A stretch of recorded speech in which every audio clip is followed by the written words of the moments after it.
అందరికీ ప్రభువైన యేసుక్రీస్తు వారి శ్రేష్టమైన నామంలో ప్రత్యేకమైనటువంటి శుభాభివందనాలు తెలియజేసుకుంటున్నాను. ప్రార్థన చేసుకుని మనం యొక్క కార్యక్రమాన్ని ప్రారంభించుకుందాం. పరిశుద్ధ తండ్రి, ఈ యొక్క ప్రార్థన టీవీ ద్వారా వాక్యాన్ని బోధించడానికి నాయన మీరు నన్ను వాడుకుంటున్న విధానాన్ని బట్టి మీకే స్తుతులు స్తోత్రాలు తెలియజేసుకుంటున్నాం. తండ్రి, నన్ను మీ యొక్క సాధనంగా మీ యొక్క పరికరంగా వాడుకున్నామని ప్రాధేయపడుతున్నాను. తండ్రి నాయన బలహీనుడిని, జ్ఞానం లేని వాడని ప్రభువా, నన్ను మీ యొక్క కృపలో భద్రపరచమని, నన్ను బలపరచమని విజ్ఞాపన చేసుకుంటున్నాను. తండ్రి, ఏదైతే వాక్యాన్ని నేను బోధించబోతూ ఉన్నానో తండ్రి నాయన ఆ యొక్క వాక్యాన్ని సరైనటువంటి రీతిలో క్రమంగా బోధించడానికి తగిన నేర్పుని, జ్ఞానాన్ని నాకు దయచేయమని విజ్ఞాపన చేసుకుంటూ, ముఖ్యంగా ఎవరైతే ఈ యొక్క కార్యక్రమాన్ని వీక్షిస్తున్నారో వారిని మీ కృపలో మీ దయలో భద్రపరిచి వారిని ఆశీర్వదించమని విజ్ఞాపన చేసుకుంటున్నాను. తండ్రి నాయన ఈ కొద్ది విన్నపాలు మా ప్రభువును మీ ప్రియకుమారుడైనటువంటి యేసుక్రీస్తు వారి శ్రేష్టమైన నామంలో నేను మిమ్మల్ని మిక్కిలి వినయంతో భయభక్తులతో అడిగి బ్రతిమలాడి వేడుకొంచున్నాను మా ప్రియ పరలోకపు తండ్రి, ఆమేన్. అందరికీ ప్రభువైన యేసుక్రీస్తు వారి శ్రేష్టమైన నామంలో ప్రత్యేకమైనటువంటి శుభాభివందనాలు తెలియజేసుకుంటున్నాను. ఈరోజు క్రిస్మస్ అయిపోయిన తర్వాత ఈ వాక్యం ప్రసారం అవుతుంది కదండి. అంటే మనం లాస్ట్ వీక్లోకి వచ్చేసాం ఈ సంవత్సరానికి. సో ఈ సంవత్సరం అంతా కూడా దేవుడు మనల్ని కాచి కాపాడి ఆయన కృపలో, ఆయన దయలో మనల్ని రక్షించాడు. దేవుడు అనేక సార్లు, అనేక సందర్భాల్లో మిమ్మల్ని కానీ నన్ను కానీ అనేక పరిస్థితుల్లో దేవుడు మనల్ని రక్షించాడు. అందుకు దేవునికి ఎప్పుడు కూడా మనము కృతజ్ఞతాస్తుతులు తెలియజేయాలి. ఒకటే జ్ఞాపకం పెట్టుకోవాలి, మీరైనా నేనైనా మనకి ఒక ఆదరణకర్త ఉన్నాడు, మనకి ఒక దేవుడు ఉన్నాడు.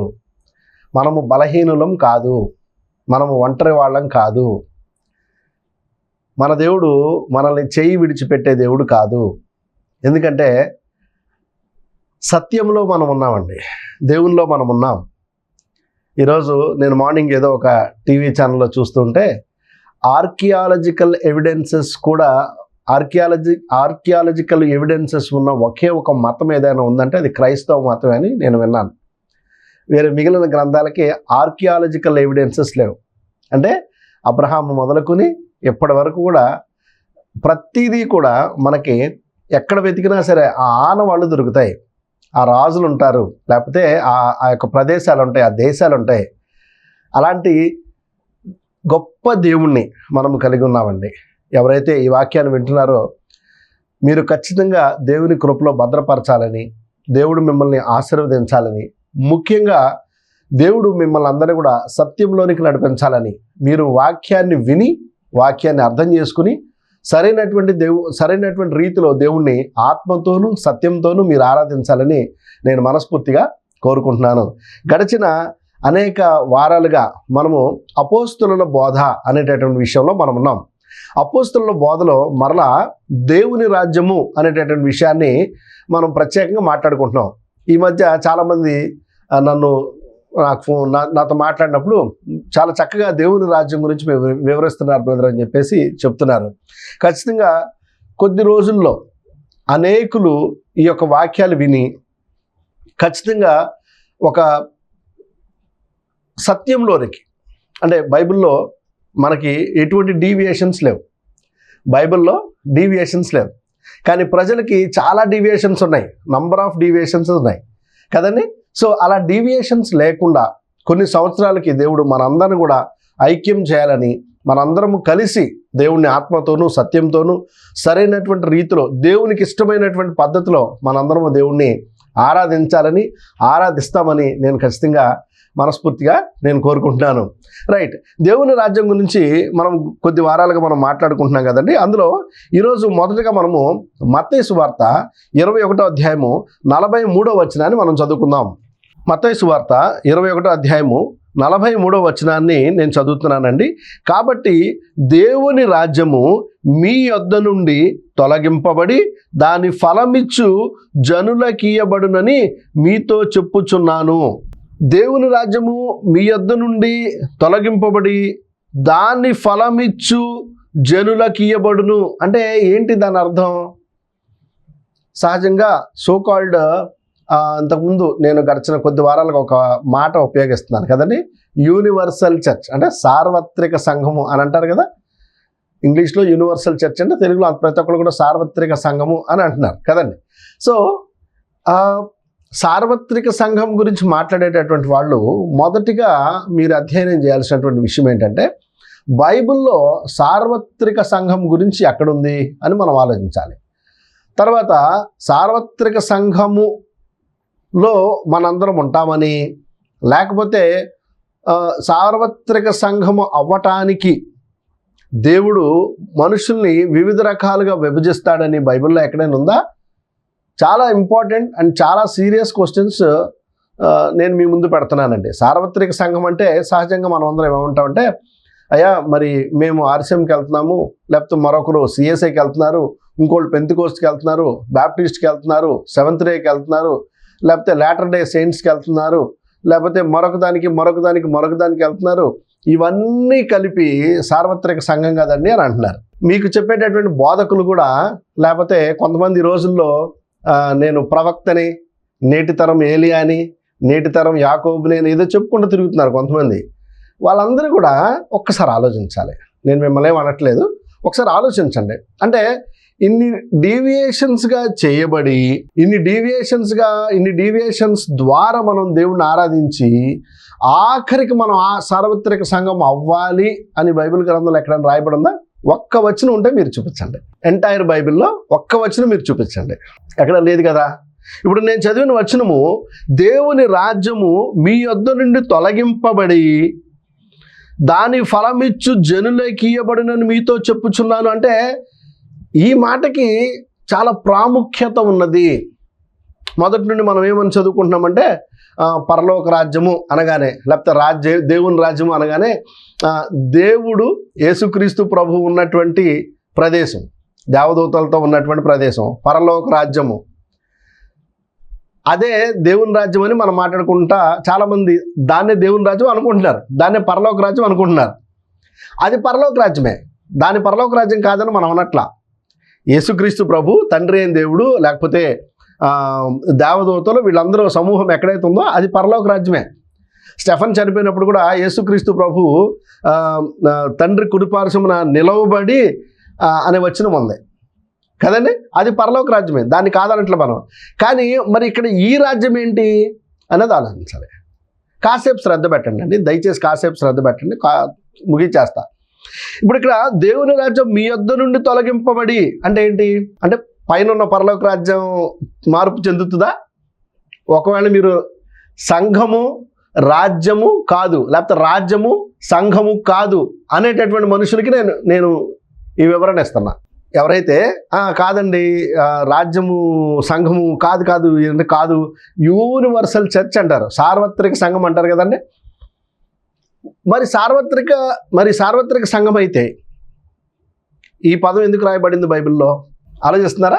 ఒకవేళ మీరు చెప్తున్న సార్వత్రిక సంఘం అయితే మరి ఒకళ్ళ దగ్గర నుంచి తీసేసి ఇంకొకళ్ళకి ఎలా ఇవ్వటం జరుగుతుంది? చాలా ఇంపార్టెంట్ క్వశ్చన్. మీకు అసలు అర్థం అవుతుందో అర్థం కావట్లేదు కూడా నాకు తెలియదు. నేను అడుగుతున్న అంత ఇన్డెప్త్ క్వశ్చన్ అడుగుతున్నాను మిమ్మల్ని. ఉదాహరణకు సార్వత్రిక సంఘంలో ఒక 100 రకాలు 1000 రకాల డినామినేషన్స్ ఉన్నాయి. ఉదాహరణకి వాస్తవానికి 4000కు పైగా డినామినేషన్స్ ఉన్నాయిలేండి. సరే ప్రస్తుతానికి ఒక 100 ఉన్నాయి అనుకుందాం. ఆ 100లో ఎవరిది తీసేసి ఎవరికి ఇస్తారు? ఏ సంఘాన్ని తీసి దేవుడు ఇంకోళ్ళకి ఇస్తాడు? అది పాసిబిలిటీ కాదు, అసలు అది సాధ్యపడే విషయం కాదు. అది కాదు. ఇక్కడ ఒకరి దగ్గర నుండి ఎవరైతే ఫలించట్లేదో వాళ్ళ దగ్గర నుంచి ఆ రాజ్యాన్ని తీసి ఎవరైతే ఫలమిచ్చు జనం ఉంటారో వాళ్ళకి ఇస్తానని దేవుడు చెప్తున్నాడు. వాక్యం చెప్తుంది, నేను చెప్పట్లా, వాక్యం చెప్తుంది. ప్రియమైనటువంటి దేవుని బిడ్డలారా, చాలా సీరియస్గా వాక్యాన్ని వినాలండి. మీ అందరికీ నా రిక్వెస్ట్ అదే, చాలా సీరియస్గా వాక్యాన్ని వినాలి. జోక్ కాదు వాక్యం అంటే, జోక్ కాదు వాక్యం అంటే, అంత ఈజీ కాదు, మనం అనుకునేటట్టుగా కాదు వాక్యం అంటే. మీకు నేను ఒక వచనం చూపించి మళ్ళీ లోపలికి వస్తాను. మీకు కొరింథీయులకు రాసినటువంటి మొదటి పత్రిక 1వ అధ్యాయము 10వ వచనం నుంచి నేను చదువుతున్నానండి. మనందరికీ బాగా తెలిసినటువంటి వచనమే ఇది.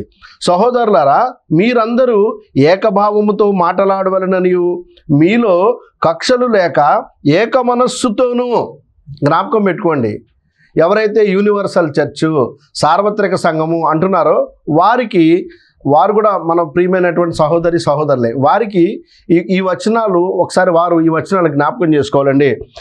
మీలో కక్షలు లేక ఏక మనస్సుతోనూ ఏక తాత్పర్యంతోనూ మీరు సన్నద్ధులై ఉండవలనని మన ప్రభు అయిన యేసుక్రీస్తు పేరట మిమ్మల్ని వేడుకొనుచున్నాను. నా సహోదరులలో మీలో 12వ వచనం, మీలో ఒకడు నేను పౌలు వాడను, ఒకడు నేను అపోలో వాడను, మరి ఒకడు నేను కేఫా వాడను, ఇంకొకడు నేను క్రీస్తు వాడనని చెప్పుకొనుచున్నారని నా తాత్పర్యము. ఏకభావం లేదు, ఏకభావం లేదు, ఏక తాత్పర్యం లేదు. మనలో మనకే ఏకభావం లేనప్పుడు, మనలో మనకే ఏక తాత్పర్యం లేనప్పుడు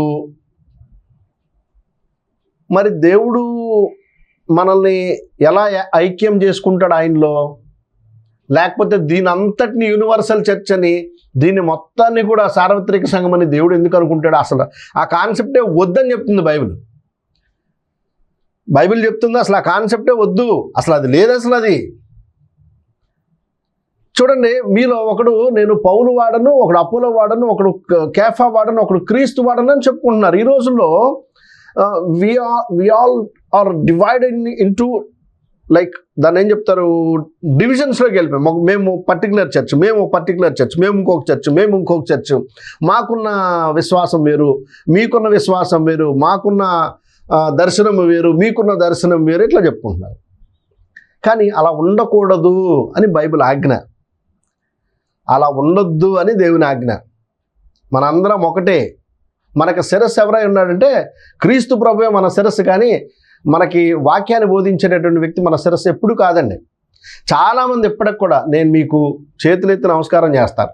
ఇప్పటికీ మీరు ఎవరినైనా ఒక మనిషిని ప్రవక్తగా అనుకుంటే ఆ ప్రవక్త అనేటటువంటి వ్యక్తి దేవుని దగ్గరికి చేరడు. మీరు కూడా అతన్ని అనుసరిస్తున్నారు కాబట్టి మీరు కూడా దేవుని దగ్గరికి రారు. మనకి క్రీస్తు ప్రభు ఒక్కడేనండి మనకున్నది. ఆయనే మనకి మార్గము, ఆయనే సత్యము, ఆయనే ప్రతిదీ ఆయనే, మనుషులు కాదండి. దయచేసి ఒక మనిషిని ఆరాధించకండి, ఒక మనిషిని ప్రేమించకండి.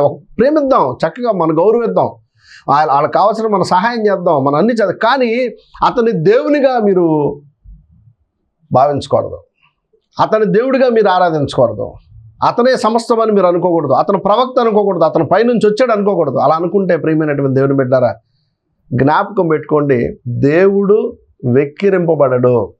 దేవుడు ఎప్పుడు వెక్కిరింపబడ్డు. వాక్యం ఎప్పుడు కూడా వెనకడుగు వేయదండి. వాక్యం అలా స్థిరంగానే ఉంటుంది. మనం ఆ స్థిరత్వంలోనే ఉండాలి, ఆ రాజ్యంలోనే ఉండాలి. ఎవరి మీద సంఘం కట్టబడిందంటే క్రీస్తు అనే బండ మీద సంఘం కట్టబడింది. అయ్యగారుల మీద కాదు కదండి, అమ్మగారుల మీద కాదు కదండి. నేను వాళ్ళేమంటలా, పాపం వాళ్ళు కూడా ఈ వచనాలు చదవట్లా, పర్ఫెక్ట్గా దానికి ఎక్స్ప్లెనేషన్ తీసుకోవటం లేదు. మరొక వచనం నేను మీ ముందు పెట్టాలనుకుంటున్నాను. మత్తయి సువార్త 21వ అధ్యాయము 31వ వచనాన్ని నేను చదువుతున్నానండి. యేసు సుంకరులను వేశ్యలను మీకంటే ముందుగా దేవుని రాజ్యంలో ప్రవేశించుదురని మీతో నిశ్చయంగా చెప్తున్నాను. ఎవరికంటే? చదవాలి పైనుంచి. ఎవరికంటే వీళ్ళు అదంటే ఎవరైతే వాక్యాన్ని డీవియేట్ చేస్తారోనండి, ఎవరైతే దేవుని రాజ్యాన్ని మూసేస్తారో, ఎవరైతే దేవుని రాజ్యాన్ని బలాత్కారంగా పట్టుకుంటూ ఉంటారో, ఎవరైతే సత్యాన్ని ప్రపంచంలోకి వెళ్లకుండా చేస్తారో, ఎవరైతే వారిని వారు మహిమపరుచుకుంటూ ఉంటారో వాళ్ళకంటే సుంకరులను వేశ్యలను దేవుని రాజ్యంలో ప్రవేశిస్తారు. ఇక్కడ దేవుని రాజ్యంలో మరి ఇప్పుడు మీరు అనాలి, మరి వాళ్ళు బాప్తిస్మం తీసుకున్నారా, తీసుకోలేదా, వాళ్ళు మరి బ్యాడ్ పీపుల్ కదా, మరి వాళ్ళు ఎట్లా దేవుని రాజ్యంలో ప్రవేశిస్తారంటే చదవాలి. అంతా చదివితే మనకి చక్కగా అర్థమవుద్ది, ఎటువంటి కన్ఫ్యూజన్ లేకుండా ప్రతిదీ కూడా మనకి నీట్గా అర్థమవుద్ది. మత్తయి సువార్త 26వ అధ్యాయం 29వ వచనాన్ని చదువుతున్నానండి. మత్తయి సువార్త 26వ అధ్యాయము 29వ వచనాన్ని చదువుతున్నాను. నా తండ్రి రాజ్యములో మీతో కూడా నేను ఈ ద్రాక్ష రసము క్రొత్తదిగా త్రాగుదినము వరకు ఇకను దాని త్రాగనని మీతో చెప్పుచున్నానెను. ఫస్ట్ క్లాస్ అనే పాయింట్ ఇది, ఎక్స్ట్రాడనరీ పాయింట్ ఇది. దేవుని రాజ్యం భూమి మీద లేదండి అంటారు కదా, అలా అనే వాళ్ళకి చక్కటి పాయింట్ ఇది. చూడండి ఎంత బాగుంటుందో ఆ మాట. తండ్రి రాజ్యంలో, నా తండ్రి రాజ్యంలో మీతో కూడా నేను ఈ ద్రాక్ష రసము క్రొత్తదిగా ఇప్పుడు మనము చనిపోయిన తర్వాత పరలోకానికి వెళ్ళాలనేదే కదా మన ఫెయిత్, అంతే కదా, మన ఆశ అదే కదా, మన కోరిక అదే కదా, మన నిరీక్షణ అదే కదా. అక్కడ మనం తాగటానికి తినడానికి ఏమైనా ఉంటాయా? అక్కడ మనము ఏదన్నా వాటర్ కానీ మరొకటి కానీ మనం తాగడానికి కానీ ఏమన్నా భోజన పదార్థాలు కానీ పానీయాలు కానీ ఏమైనా ఉంటాయి అంటే అక్కడ ఏమి ఉండవు, తినడానికి త్రాగటానికి అక్కడే ఉండదు. అక్కడ మన తండ్రి అయిన దేవుడు ఉంటాడు, యేసుక్రీస్తు ప్రభు ఉంటారు, మనం వాళ్ళని చూస్తూ ఆరాధిస్తూ వాళ్ళతో పాటు మనం బ్రతుకుతాం. మీకు అంతే, ఆకలి దప్పులు ఉండవు. మరి యేసుక్రీస్తు ప్రభువు నా తండ్రి రాజ్యంలో మీతో పాటు నేను క్రొత్తదిగా ఈ ద్రాక్ష రసమును త్రాగుతానంటారంటే ఎక్కడ తాగుతారు యేసుక్రీస్తు ప్రభువు? భూమి మీదే తాగాలి. మరి యేసుక్రీస్తు ప్రభువు చంపబడ్డాడు కదా, అఫ్కోర్స్ తిరిగి లేచారు, అది వేరే విషయం. మరి చంపబడి తిరిగి లేచినప్పుడు ఆయనకి బాడీ లేదు కదా, మరి బాడీ లేనప్పుడు ఎలా తాగుతాడు యేసుక్రీస్తు ప్రభు? రైట్, బాడీ లేనప్పుడు మరి ఎట్లా మనం అది తాగలేం కదా. ఇట్లాంటి పాయింట్స్ ఆలోచించాలి. ఒక సహోదరి చెప్తున్నారు, నిన్న మా ఇంట్లో గ్యాస్ బండ్ అయిపోయిందండి, దేవుడు 2 గ్యాస్ బండ్లు పంపించాడండి. ఇది కాదు సాక్ష్యం, వాక్యం అంటే అది కాదు. ఫస్ట్ క్లాస్ అనేటువంటి అర్థం ఉంది బైబిల్లో.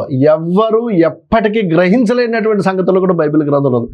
దేవుడు అందరికీ కూడా ఈ విషయాలు ఇవ్వలేడండి, ఆయన ప్రణాళికలో ఉన్న వాళ్ళకే ఇస్తాడు. మరి ఇప్పుడు నా క్వశ్చన్ ఏంటంటే, యేసుక్రీస్తు ప్రభు ఫిజికల్ ఫామ్లో లేనప్పుడు, అంటే బాడీ లేనప్పుడు కానీ అలా కనపడుతున్నారు, ఆయన ఏమన్నాడంటే మీ దగ్గర ఒక చేప ఉంటే ఇవ్వండి, ఆ చేపను కూడా తింటారన్నాడు. మరి ఆయన చనిపోయి తిరిగి లేచారు కదా, మరి ఎలా తిన్నారు యేసుక్రీస్తు ప్రభు కదండి? కానీ అక్కడ ఆయన ఏమంటారంటే నేను మీతో పాటు క్రొత్తదిగా ఇది తాగుతాను అంటున్నారు ప్రతి ఆదివారము. అందుకే చాలామంది క్రైస్తవులు ఏమి నమ్ముతారంటే ఆయన రాజ్యంలో అంటే సంఘములో, ఆయన సంఘములో మనతో పాటుగా ప్రభు బల కార్యక్రమంలో ఆయన పాలు పంపులు పొందుతారు అనేది విశ్వాసం.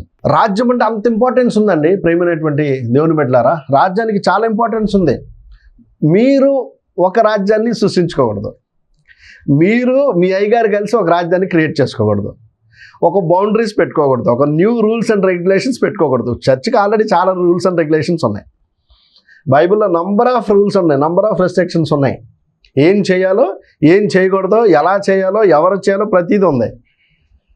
చాలామంది స్థానిక సంఘాల్లో పెద్దలు ఉండరు, ఒక అయ్యగారు ఉంటాడు, ఇక ఏదైనా మొత్తం హోల్ అండ్ సోల్ ఆయనే చేస్తాడు. మరి బైబిల్లో ఆ నియమం లేదు కదా. బైబిల్లో ఏమనుంది? వాక్యాన్ని బోధించేవాడు ఉండాలి, కానీ అక్కడ పెద్దలు ఉండాలి, పెద్దల్ని నియమించాలి.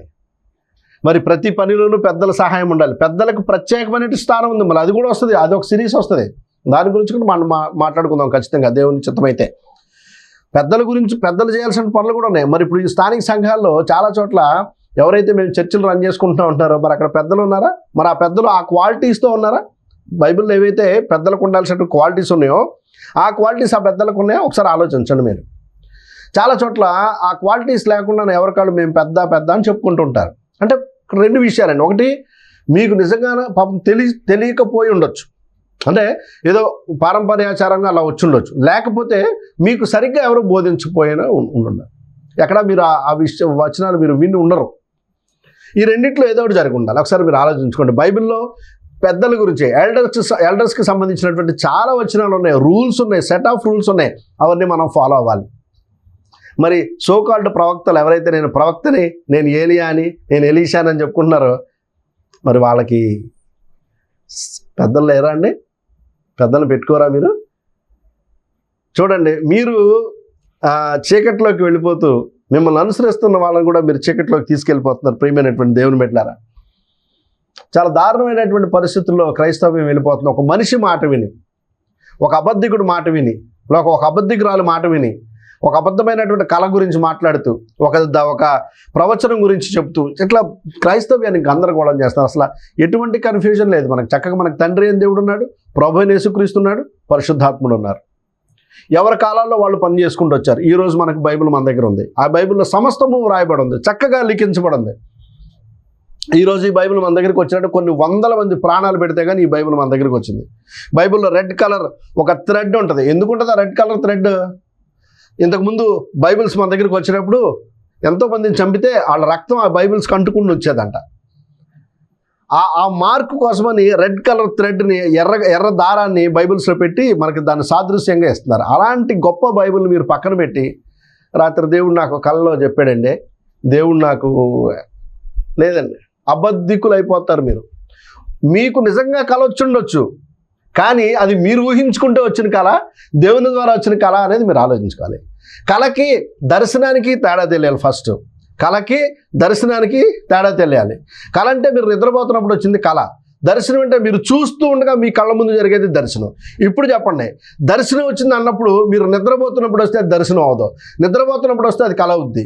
దర్శనం అంటే మీరు నుంచుండగానే, మీరు సజీవంగా ఉండగానే, మీ కళ్ళతో చూస్తుండగానే మీ ముందు జరగాలి. మోషే గారు ఉన్నప్పుడు పొద ఆయన ముందు దహించబడింది, దర్శనం. అలా జరగాలి దర్శనం అంటే. ఈ దర్శనం మీ జీవితంలో ఉందా? ఒరిజినల్గా ఇలాంటి దర్శనాలు మీ జీవితాలు ఎన్ని జరిగినాయి చెప్పండి. దర్శనానికి కళకే తేడా తెలియదు, మీకు దేవుడు ఎలా మాట్లాడతాడు? ఒకవేళ మీతో మాట్లాడాడు తీసేయండి, మరి నాతో ఒకలాగా మాట్లాడతాడా? మరొకరితో ఒకలాగా మాట్లాడతాడా? బైబిల్లో ఒకలాగా మాట్లాడతాడా? 100 మందితో 100 రకాలుగా మాట్లాడతాడా? లేదండి ప్రియమైనటువంటి దేవుని బిడ్డలారా, అట్లా లేదు. బైబిల్లో ఏదైతే లిఖింపబడిందో అదే ఫైనల్, అంతే. దాన్ని మనం అనుసరించాలి, దాని ప్రకారంగా మనం ఉండాలి. అందరినీ సత్యంలోనికి తీసుకురావాలి, రాజ్య సువార్తను విస్తరింపజేయాలి. అది రాజ్యం అంటే, అది దేవుని పని అంటే. దాని కొరకు మనం ప్రాణం పెట్టాలి. అది తెలియని వారికి వివరించాలి, 1కి 10 సార్లు చెప్పాలి. వారి కొరకు మనం ప్రార్థన చేయాలి. వారికి తెలియజేయటం కోసం వారు అనుసరిస్తున్నటువంటి విధానాలన్నీ కూడా బైబిల్లో ఉన్నవో లేవో వారికి వివరించాలి. చాలా పని ఉంది. ఏదో బయట వాళ్ళు అనుకుంటారు క్రైస్తవుడు అంటే, దేవుని పని చేసేవాడు అంటే ఏదో దశంభాగాల కోసం చేస్తున్నారు. అసలు లేదండి. అసలు నూతన నిబంధనలో దశంభాగమే లేదు. ప్రియమైనటువంటి దేవుని బిడ్డలారా, పోయినసారి మీకు చెప్పాను, గలతీయులకు రాసిన పత్రిక 5వ అధ్యాయం 3వ వచనంలో ఎవరైతే ధర్మశాస్త్రంలో ఉన్నారో వారు క్రీస్తు నుండి బొత్తిగా తొలగిపోయి ఉన్నారు, కృపకు పాత్రులు కారని చెప్పేశాను. పోయినసారి వచనం చెప్పింది గలతీయులకు రాసిన పత్రిక 5వ అధ్యాయం 3వ వచనం, చదువుకోండి ఎవరైనా సరే. ఇప్పటికీ ధర్మశాస్త్రాన్ని అనుసరిస్తూ ఎవరైతే దశంభాగాలు తీసుకుంటున్నారో వారు క్రీస్తు నుంచి తొలగిపోయి ఉన్నారు, కొట్టివేయబడి ఉన్నారు. మరి ప్రవక్తలమే ఎలీషాని నేను, ఏలియాని నేను అని చెప్పుకుంటున్నటువంటి నీవు, ఓ అబద్ధ బోధకుడా, నువ్వు ఇంకా దశంభాగం తీసుకుంటున్నావు అంటే నువ్వు క్రీస్తులోనే లేవు కదా. నిన్ను ఎలా దేవుడు పంపిస్తాడు ఆకాశంలో నుంచి? అబద్ధికుల మాటలు వినకండే. There is no universal church. సార్వత్రిక సంఘం, అన్ని సంఘాలు కలిపి ఒకటే సంఘం ఎందుకు అవుద్దండి? ఎట్లా అయింది? దేవుడు అలా లేదని కొరింథీయులకు రాసిన మొదటి పత్రికలో 1వ అధ్యాయంలో చక్కగా క్లియర్గా చెప్పారు. ఒకడు కేఫా వాడను, అపోలో వాడను, పౌలు వాడను, క్రీస్తు వాడను అంటే అది లేదు. అది అందరూ ఒకటే. మనకి శిరస్సు తండ్రి, మనకి శిరస్సు ప్రభు అని యేసుక్రీస్తు వారే. ఆయన స్థాపించబడినటువంటి సంఘం ఉంది, రాజ్యం ఉంది. మత్తయి సువార్త 16వ అధ్యాయం 18వ వచనం ఉంది, లేదంటే మత్తయి సువార్త 6వ అధ్యాయం 33వ వచనం ఉంది. ఇవన్నీ వచనాలన్నీ చదువుకోవాలండి. అపోస్తలుల కార్యాలు 20వ అధ్యాయం 28వ వచనం ఉంది.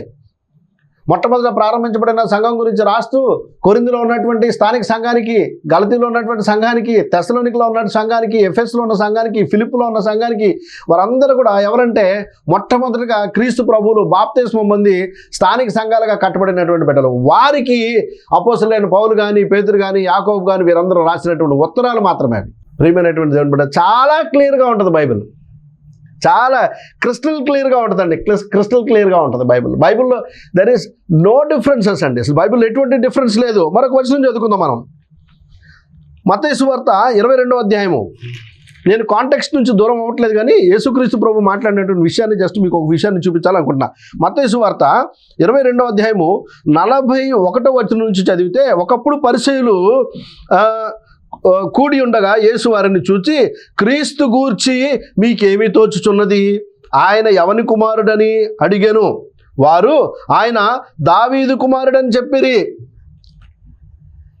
యేసుక్రీస్తు ప్రభు నడుచుకుంటూ వస్తుంటే దావీదు కుమారుడా, దావీదు కుమారుడా, దావీదు కుమారుడా అని అందరూ పిలుస్తూ ఉంటారు.